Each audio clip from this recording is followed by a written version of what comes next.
Welcome to Be Home Resources, a place you can depend on for all your home ownership needs. My name is Kathleen Goneau, your real estate concierge, and I'm excited to share with you how to maintain, update, and protect your investment.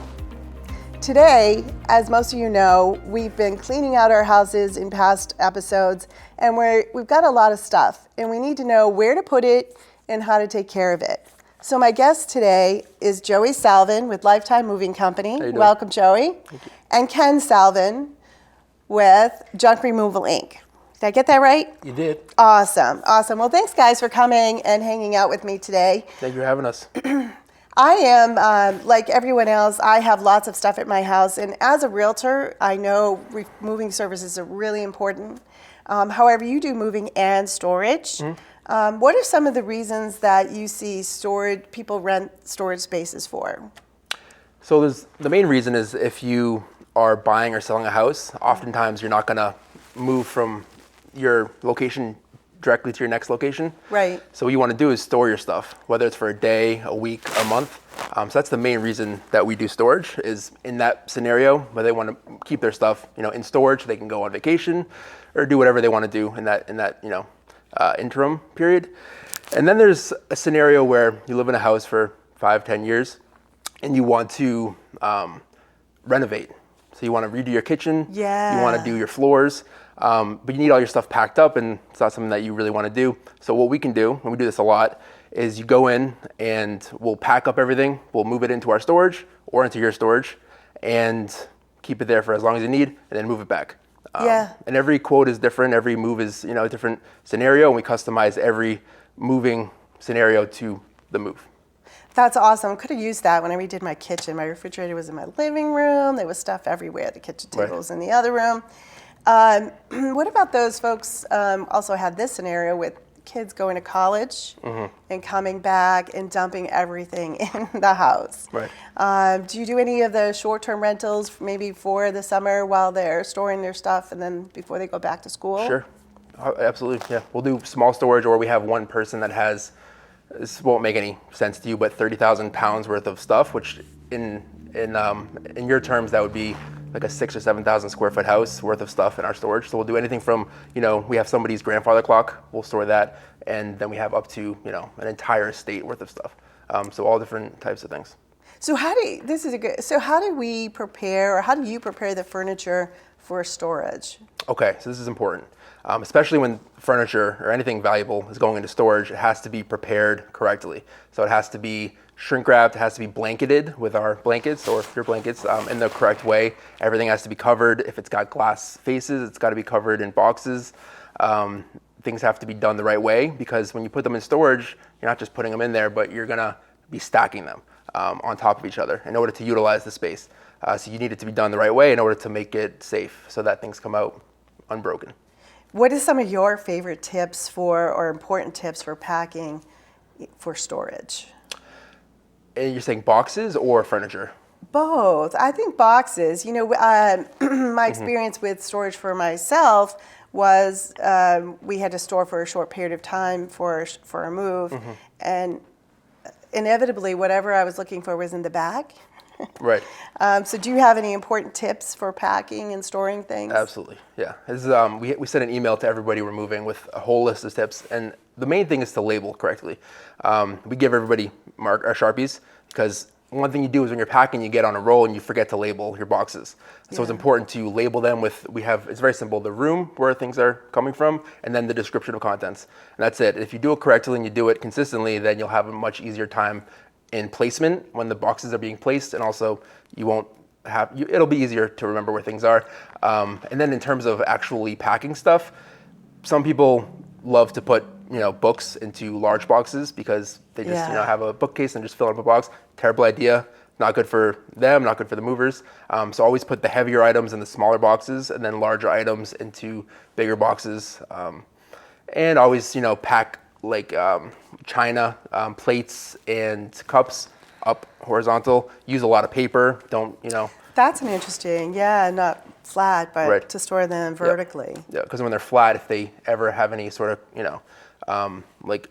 motion or they drop or something, they'll break. If they're upright, they'll probably be okay. Interesting. I love those tips. Sure. Thanks for sharing that. So how do you maximize the space in storage? I know that's the biggest question too. What size storage do we really need? Size of storage is all custom. I mean, there's a rule of thumb. Say a 1-bedroom apartment, that'll fit into a 10 by 15 unit most of the time. A 3-bedroom apartment or a 3-bedroom condo will fit into a 10 by 20, maybe a little bigger. But in terms of packing the storage, that's something that requires expertise. You can kind of figure it out on your own, but the movers that we have, for example, in our company, they're trained how to do it correctly. And it takes a long time to learn how to, it's kind of like Tetris, so how to get everything in the space and maximize the space. Because at the end of the day, you're paying for the square footage. Right. And you're paying, good money for it, so you want to utilize it. Right, right. So when we're packing and moving and storing things, we tend to collect some things that we don't want to move to storage or that really we don't really need anymore. So Ken, I'm going to bring you into the conversation if I can. If we're not storing something and we're going to dispose of it, what is the best way for me as the owner to prepare for your visit? The best way to do it is for me to come over, take a look, figure out what's going, come up with a approximate price. Because when you're doing junk, so many times the one person will say, yeah, that's got to go, and the other person has a different idea. So we come up with a estimate, and then we basically come and take it out of the home. We ask the customers not to do anything. Let us just do it, because when they start trying to move stuff, and it's not great. So we basically come and just take it away. We fill up our trucks, we charge by volume, and it's really quite simple. So what if I have something that's not really junk, but it has some purpose to it? Where would you take that? Well, we try to donate everything we possibly can. Mm-hmm. The problem is in Massachusetts, well, almost everywhere, but especially in Mass, everybody's downsizing. Right. The whole baby boom is starting to move to Florida. Their kids are grown. It's all changing. So there's so much stuff going into donation that the donation centers are full. So honestly, I tell them the truth. There's nothing we can do with this. Right. If it's clothing or something small, household goods, everybody always wants it. But if it's a piano or a big shelf or one of those big break fronts in a kitchen or living or dining room, it's got to go. And I say, nobody wants this. That's a true statement. Being in real estate, and you're right, Nobody there's a wants lot of anything big. downsizers. His generation is completely different than mine. My generation kept everything we bought. We had our parents' stuff. We bought big stuff. Yeah. The younger generation wants something small and easily movable. Yeah. It's all changed. So it goes into the landfill. Yeah. One of the big problems in Massachusetts is the landfills are getting full. Yeah. So for instance, right now, everything we bring to our dumps is going to Ohio or Pennsylvania because their landfills aren't even close to full. And our dumping fees are going through the roof. Massachusetts has just come out with a bunch of laws. You can't throw away mattresses. There's so many things you can't dispose of. Yeah. So now we're being surcharged. So if you call me up and say I have 5 TVs and I tell you it's going to be $400, you're not going to be real happy with me. But Right. on 5 TVs, I'm spending $250 just to get rid of them. Right. The good news is they do get rid of them responsibly. Mattresses, TVs, electronics. The industry is really good about making sure that only the right things get put into landfill. Right. Recycling. Recycling. And, the Renewal and Recycling Act. And I know clothing is one of those things. Well, clothing is good, especially Savers, which everyone has heard of. They're from the Epilepsy Foundation, and they're really not a nonprofit, even though they're set up as one. But the deal they have is they have to send a certain amount of tons of clothing overseas to maintain their nonprofit status. So they send tons and tons of clothing overseas.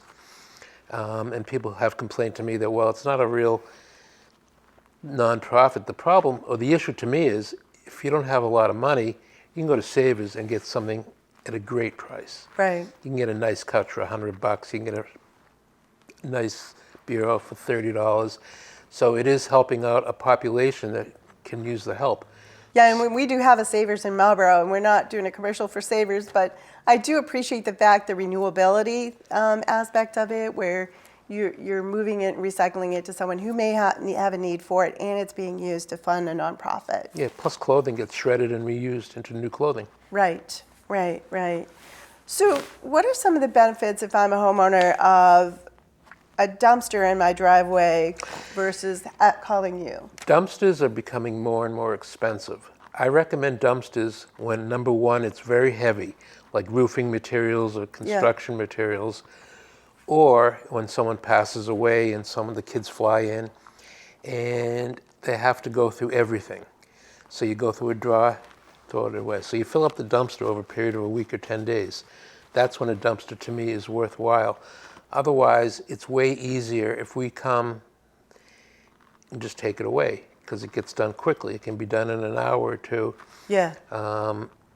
And people will appreciate that. A lot of times people also don't want to start lifting furniture and doing their own stuff. Yeah, that would be me. Right. So if you get a dumpster and then you have to hire guys, it ends up being about the same price. Right. Dumpsters aren't cheap like they used to be. So the advantages of hiring a company is we'll take it all away and you don't have to lift a finger. We're very careful. We're insured if we break anything, which happens on occasion, but not a lot. And we do a lot of downsizing for people that are getting ready to move, getting rid of the college kid stuff that's been in the basement since they were 18 and they're now 35, married with children. You know, there's a ton of stuff to get rid of, more stuff than you could ever imagine. Yeah, we do live in that kind of world. And so just a quick summary. When you're working with cleaning out basements and attics, you're probably the right choice, because it's moving stuff, physically moving stuff, and they're things that if they've been in your attic and basement for a long enough period of time, you don't really have a use for it anyways. Plus floods are a big deal, floods and mold. Yeah. And then if we're looking to move things into donations, you're willing to take that stuff. Well, yeah, what we'll do is we'll do a junk removal and we'll put the junk in the front of the truck, and then in the back of the truck we'll put the stuff we hope we can donate. Every day is different. Right. Some of the places you can call and they'll tell you if they'll take it or not, but then you show up and they won't take it because the day before a whole bunch of stuff came in. Right. So it's hit or miss, but we do our best to try to recycle everything we can and donate it, pretty much because of how I grew up. You know, it's kind of important to see if you can there's a lot of mileage in a lot of these things that people are throwing out because they were made so well. Right. Unlike stuff today. Right. Yeah, and I work with a couple, Fresh Start and a couple other that's a good one. Nonprofits that do take in things, and they can be a little picky about what they're taking.